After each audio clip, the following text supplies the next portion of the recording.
ስትረሳችሁ የሚቀንስ ጥያቄ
እንዳትረሱ። ወደ ቪዲዮ እንግባ። እንደምታውቁት ለኢንትራንስ ኤግዛም በምትዘጋጁበት ሰዓት ማወቅ ያለባችሁ አንዳንድ ቲፖች አሉ።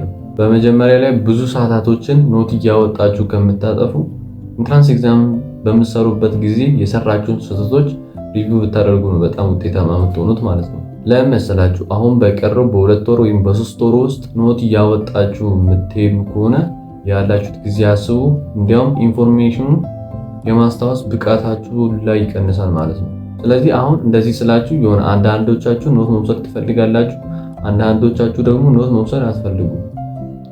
አሁን ኖት መውሰድ የምትፈልጉ እና እንዴት ልሁን አለበለዚያ አይገባኝም ልትሉ ትችላላችሁ።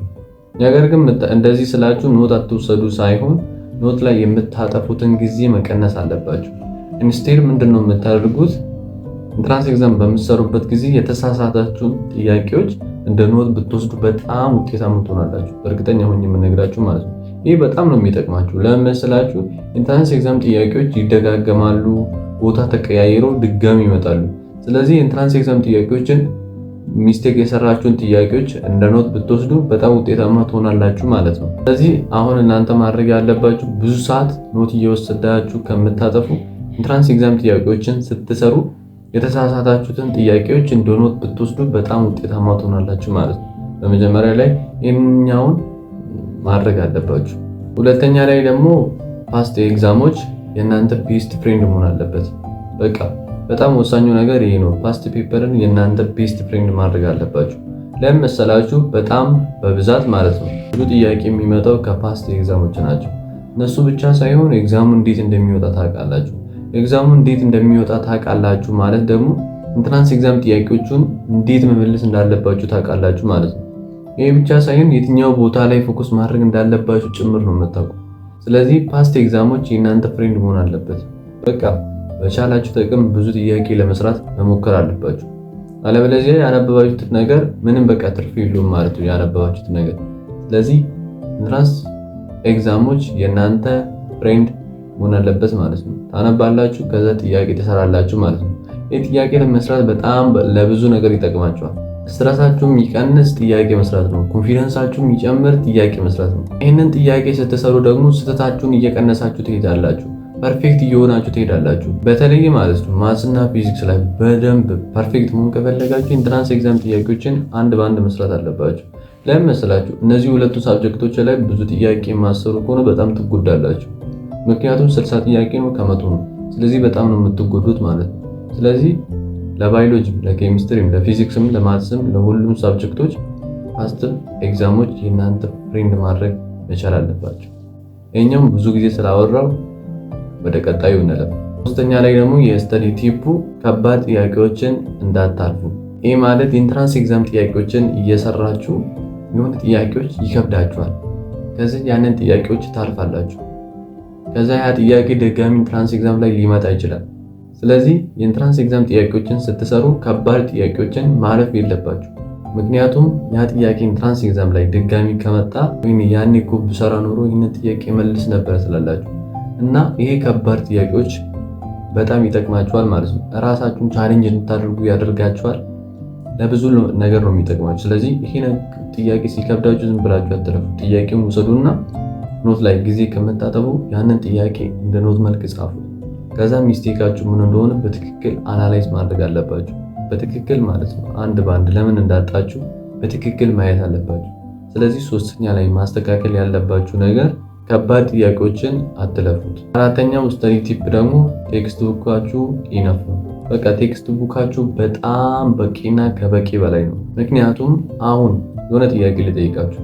የሆነ ተማሪ የሆነ ገጠር ቦታ ላይ 12ኛ ክፍል ይማራል። እሱ ሪፈረንስ ቡክን የመጠቀም እድል የለውም። ስለዚህ ይሄ ተማሪ እንዴት ይፈተን? ስለዚህ ሁሉም ተማሪ ያማከለ ነገር ቴክስት ቡክ ነው። ስለዚህ ለኢንትራንስ ኤግዛም በምትዘጋጁበት ሰዓት ቴክስት ቡክ በጣም ኢነፍ ነው። በጣም በቂና ከበቂ በላይ ነው። ክላስ ፈተና ከቴክስት ቡክ ውጪ ወጥተው ከኤክስትሪም ከቶፕ ከተለያየ መጽሐፎች ሊያመጡ ይችላሉ። ነገር ግን ኢንትራንስ ኤግዛም ጥያቄዎች አተኩሮ የሚመጡበት ቴክስትና ቴክስት ቡክ ብቻ ነው። ቴክስት ቡክ ራሱ በጣም ብዙ ነው። ስለዚህ ቴክስት ቡክ ላይ ያለውን ኮንሴፕቶች አንድ ባንድ በትክክል መረዳት መቻል አለባችሁ። በትክክል ማለት ነው። ቴክስት ቡኩ በትክክል አንደርስታንድ ካደረጋችሁ ከ550 በላይ ማታመጡበት ምንም ምክንያት የለውም። ሁሉንም ቴክስት ቡክ ላይ ያለው ነገሮች በትክክል ከተረዳችሁት ማለት ነው። ስለዚህ ቴክስት ቡካችሁ በጣም በቂና ከበቂ በላይ ነው። ቴክስት ቡካችሁን ከመጀመሪያ ጀምሮ እስከ መጨረሻ አንድ ባንድ በትክክል ከተረዳችሁና ብዙ ጥያቄ ከሰራችሁ ወደ ሌላ ሪፈረንስ ቡክ መሄድ ትችላላችሁ፣ በደንብ ፐርፌክት ለመሆን ማለት ነው። ስለዚህ ቴክስት ቡካችሁ በጣም በቂ ስለሆነ ወደ ሪፈረንስ ቡክ አትሂዱ። ቴክስት ቡክ ራሱ በጣም በቂ ነው። ምክንያቱም የተለያየ ቦታ ላይ ያሉ ተማሪዎች የሚጠቀሙት ቴክስት ቡክ ነው። የትምህርት ሚኒስቴርም የሚያውቀው ቴክስት ቡክ ነው። ስለዚህ የኢንትራንስ ኤግዛም ጥያቄዎች ከቴክስት ቡክ ውጪ የትም ቦታ አይሄዱ። ስለዚህ እናንተም ከቴክስት ቡክ ውጪ የትም ቦታ መሄድ የለባችሁ ማለት ነው። አምስተኛ ላይ ደግሞ በጣም ብዙዎቻችሁ የማታደርጉት ነገር ትንሽ ኢንፎርሜሽኖችን ስኪፕ አታርጉ። አንዳንዴ እነዚህ ትንሽ ኢንፎርሜሽኖች ኢንትራንስ ኤግዛም ላይ ይመጣሉ። የሆነ በቃ እናንተ ማታስቡት የሆነ ቴብል ውስጥ የተቀመጠ ነገር ይህም አይመጣም ብላችሁ ያለፋችሁት ነገር ኢንትራንስ ኤግዛም ላይ አፒር ሊያደርግ ይችላል። ስለዚህ እነዚህ ትንሽ ኢንፎርሜሽኖችን በትክክል ለማንበብ ሞክሩ። አሁን ለምሳሌ በጣም ብዙ ተማሪዎች አክቲቪቲ ያልፋሉ። ነገር ግን አሁን ባዮሎጂን ብትመለከቱ ጥያቄዎች ከአክቲቪቲ ይመጣሉ። ስለዚህ የሆነ እናንተ ማታስቡት ይህ በቃ አይመጣም፣ እንደዚህ አይነት ይመጣል በቃ አይመጣም ብላችሁ የምታልፉት ኢንትራንስ ኤግዛም ላይ ሊመጣ ይችላል። ስለዚህ እነዚህ ትንሽ ኢንፎርሜሽኖችን አትለፉ፣ በትክክል ለማየት ሞክሩ። ምክንያቱም በኋላ ትቆጫላችሁ። ያኔ እኮ ይሄንን ባነብ ኖሮ ወይኔ አይመጣም ብዬ ያለፍኩት አይደለም ወይኔ አሁን መጣ ምናምን ብላችሁ ምናምን ትላላችሁ ማለት ነው። ስለዚህ ትንሽ ኢንፎርሜሽኖችን እስኬፕ አታርጉ። በትክክል ትንሽ ኢንፎርሜሽኖችን ለማንበብ ሞክሩ፣ ለመረዳት ሞክሩ ማለት ነው። ስለዚህ ይህንን ማድረግ አለባችሁ። ስድስተኛ ላይ ደግሞ በደንብ የምችሉትን ሳብጀክት በትክክል ማጥናት መቻል አለባችሁ። እነሱ ሳብጀክቶችን በትክክል ከሰራችሁ ሌሎቹ ደግሞ ዊክ ሳብጀክት ነው ብላችሁ ካስባችሁ በዛኛው ውጤታችሁን ከፍ ልታደርጉ ትችላላችሁ። ስለዚህ በደንብ የምችሉትን ሳብጀክት በትክክል ማንበብ መቻል አለባችሁ። ባዮሎጂ በደንብ የምችሉ ከሆነ ባዮሎጂን በትክክል ማንበብ። እነዚህ ስላችሁ ደግሞ አንባችሁ ከጨረሳችሁ በኋላ አሁንም መጽሐፉን ድገሙ ምናምን ሳይሆን በትክክል አንብቡና ብዙ ጥያቄ ስሩበት። በጣም የሚጠቅማችሁ ነገር ነው። እና ሌሎቹ ደግሞ እነዚህ ዊክ ሳብጀክቶች የምትሉት ኢምፕሩቭ ማድረግ እችላለሁ ብላችሁ የምታስቡ ከሆነ እነሱ ላይም ጊዜ ውሰዱና በትክክል መስራት ትችላላችሁ። ስለዚህ ለቲፕ የምሰጣችሁ በደንብ የምትችሉትን ሳብጀክት በትክክል አንብቡ፣ ምክንያቱም ውጤታችሁን ከፍ ስለሚያደርግ ማለት ነው። ሰባተኛ ላይ ደግሞ ጊዜ በሰጣችሁት መሰረት ነው ውጤቱም የሚመጣው። ይህ ማለት የሆነ ሳብጀክት ላይ በትክክል ጊዜ ሰጣችሁ የምታነቡት ከሆነ ውጤቱም በዛ መልክ ነው የሚመጣው። በትክክል የምታነቡት ሳብጀክት ፊዚክስ ከሆነ በትክክል አንብባችሁ ብዙ ጥያቄ የምትሰሩ ከሆነ ያንን ሳብጀክት እርግጠኛ ሆኜ የምነግራችሁ ነገር ሪዛልታችሁም እንደዛው ከፍ ይላል። በቃ ትኩረት በሰጣችሁና ጊዜ በሰጣችሁት ቁጥር ሪዛልቱም ከፍ እያለ ይሄዳል ማለት ነው። ስለዚህ ቀላል የሆነ ነገሮች ላይ ብዙ ጊዜ አታጥፉ። ከባድ የምትሉት ነገሮች ላይ በትክክል ጊዜ አጥፉ። እንደዚህ ስላችሁ ቀላሉን ኦልሬዲ ታውቃላችሁ፣ የምታውቁትን ደግሞ መደጋገም ምንም ጥቅም የለውም። ታውቃላችሁ፣ በቃ መመለስ ትችላላችሁ። ስለዚህ ምንድን ነው የምታደርጉት? ከባድና ማችሉት ዩኒቶችና ሳብጀክቶች ላይ ጊዜ ስትሰጡት ሪዛልቱን በዛው መልክ ከፍ ይላል ማለት ነው። ስለዚህ ኢንትራንስ ኤግዛም ላይ የምታመጡት ውጤት የሚገመተው በሰጣችሁት ጊዜ ነው። ስለዚህ ኢንትራንስ ኤግዛም ላይ የምታመጡት ውጤት የሚወሰነው በሰጣችሁት ጊዜ መሰረት ነው። ብዙ ጊዜ ለኢንትራንስ ኤግዛም ከሰጣችሁ አሪፍ ውጤት ታመጣላችሁ። ብዙ ጊዜ ለኢንትራንስ ኤግዛም ካልሰጣችሁ አሪፍ ውጤት አታመጡ። ስለዚህ ነገሩ የሆነ ሳብጀክት ላይ ያጠፋችሁት ጊዜ ይወስናል ማለት ነው። በተለይ የሆነ ባዮሎጂ፣ ኬሚስትሪ ምናምን ቶሎ መደጋገም ይፈልጋል። እነዚዎቹ ላይ ኤነርጂያችሁን ሰጣችሁ መደጋገም መቻል አለባችሁ፣ ሪቫይዝ ማድረግ መቻል አለባችሁ ማለት ነው። ምክንያቱም ውጤቱ የሚመጣው በሰጣችሁት ጊዜ ስለሆነ ማለት ነው። በቃ ይሄኛውን በትክክል ማወቅ አለባችሁ። ስለዚህ እነዚህ 7ቱን የማትሪክ ስተዲ ቲፖችን በትክክል ተጠቀሙበት። አንደኛ ላይ ያልኩት ብዙ ሰዓታቶችን ኖት እየወሰዳችሁ ከምታጠፉ ኢንትራንስ ኤግዛም ጥያቄዎችን በምትሰሩበት ጊዜ የምታጠፉትን ስህተቶች እንደ ኖት እየወሰዳችሁ ሂዱ። ከዛ ያንን ሪቫይዝ ታደርጋላችሁ ማለት ነው። ሁለተኛ ላይ ደግሞ የኢንትራንስ ኤግዛም ጥያቄዎች በምትሰሩበት ጊዜ ጥያቄ ሲከብዳችሁ አትለፉት። ያንን ጥያቄ ለምን እንደከበዳችሁ አንድ በአንድ አይታችሁ ለመረዳት ሞክሩ።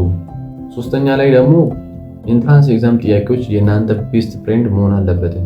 ይህ ኮንፊደንሳችሁን ይጨምራል፣ ስትረሳችሁን ይቀንሳል፣ ኢንትራንስ ኤግዛም ስታይሉን እንድታውቁ ያደርጋችኋል ማለት ነው። አራተኛ ላይ ደግሞ በጣም ወሳኙ ነገር ቴክስት ቡካችሁ በቂና ከበቂ በላይ ነው።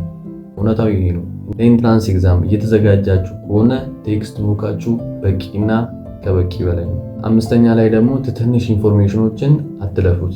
ምክንያቱም አንዳንዴ እነዚህ ትንሽ ኢንፎርሜሽኖች ኢንትራንስ ኤግዛም ላይ አፒር ስለሚያደርጉ እና ትንሽ ኢንፎርሜሽኖችን አትለፉት። ኢንትራንስ ኤግዛም ላይ ስለሚወጡ አክቲቪቲዎች የተለያየ በቃ እናንተ ማታስቡ እነሱን በቻላችሁ ጥቅም ለማየት ሞክሩ። ስድስተኛ ላይ ደግሞ በብዛት የምትችሉት ሳብጀክት ላይ በትክክል ፎከስ አድርጉ። ምክንያቱም ውጤታችሁን በትክክል ከፍ ስለሚያደርግ ማለት ነው። ሰባተኛ ላይ ደግሞ እንደተናገርኩት ባጠፋችሁት ጊዜ ነው ውጤቱም እየመጣ የሚሄደው። የሆነ ከባድ ሳብጀክት ላይ ብዙ ሰዓታቶችን በስማርት በሆነ ወይ የምታጠፉ ከሆነ ውጤታችሁ ደግሞ እንደዛው ከፍ ይላል።